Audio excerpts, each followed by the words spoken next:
BCS বৈষম্যের শিকার নিপীড়িত মেধার পরীক্ষা দিয়ে যারা উত্তীর্ণ হয়েছি, যারা বঞ্চিত হয়েছি, তারা আজকে আমরা এখানে কাফন মিছিলে সমবেত হয়েছি পিএসসির সামনে। আমাদের দাবি, আমাদের চাওয়া পাওয়া, আমরা কোনো ভিক্ষা করতে আসি না এখানে। আমি স্পষ্টভাবে পিএসসিকে বলে দিতে চাই, আমরা আমাদের অধিকার আদায় করার জন্য এখানে উপস্থিত হয়েছি।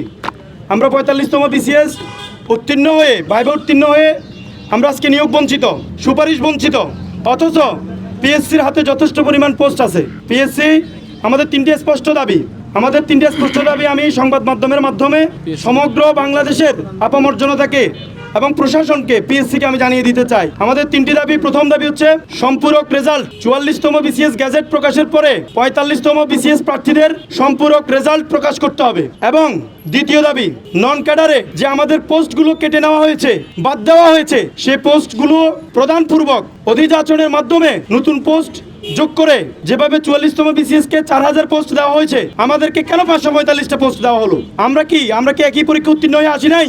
আমাদের রিটার্নের পরীক্ষা 2 বার মূল্যায়ন করা হয়েছে, আমাদের রিটার্নের খাতা 2 বার মূল্যায়ন করা হয়েছে, অথচ আমাদের নন কাডার পোস্টটা পিএসসি কেটে রেখে দিছে। জীবন অবাক না করলে কে করবে? 28% মিল্ক ফ্যাটের অবাক করার সাথে ফ্রেশ মিল্ক পাউডার। জীবন অবাক করুক প্রতিদিন। তারা কি করবে? সেখান থেকে তারা নতুন করে বিজ্ঞপ্তি দিয়ে সেখান থেকে তারা নতুন করে নিয়োগ বাণিজ্য করার একটা পায় তারা করছে।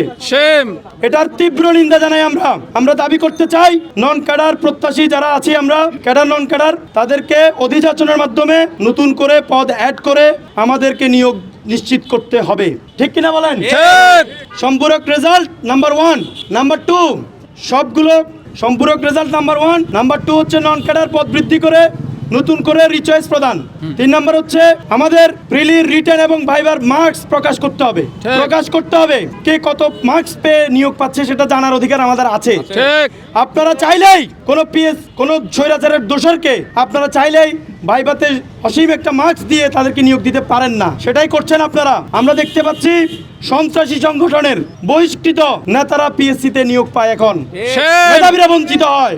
আমরা যারা রক্ত দিয়ে এই স্বৈরাচার মুক্ত একটি নতুন বাংলাদেশ প্রতিষ্ঠা করেছিলাম, এই ওসমান হাদির বাংলাদেশ, আবু সাইদ মুগ্ধরা এই জন্য রক্ত দেয় নাই। আমরা রক্ত দিয়েছিলাম একটি নতুন বাংলাদেশ দেখার জন্য, বৈষম্যহীন বাংলাদেশ দেখার জন্য। অথচ আমরা কি দেখছি? আমরা দেখছি পিএসসি প্রতিটি বিসিএস ব্যাচের সাথে বৈষম্য করেই যাচ্ছে। আমরা দেখছি 43 বিসিএস ভাইদেরকে মাত্র 642টা পোস্ট নন ক্যাডারে দেওয়া হলো, অথচ এর আগের বিসিএস গুলো যদি আপনারা দেখেন, প্রত্যেকটা বিসিএস এ 3000+ পোস্ট দেওয়া হচ্ছে।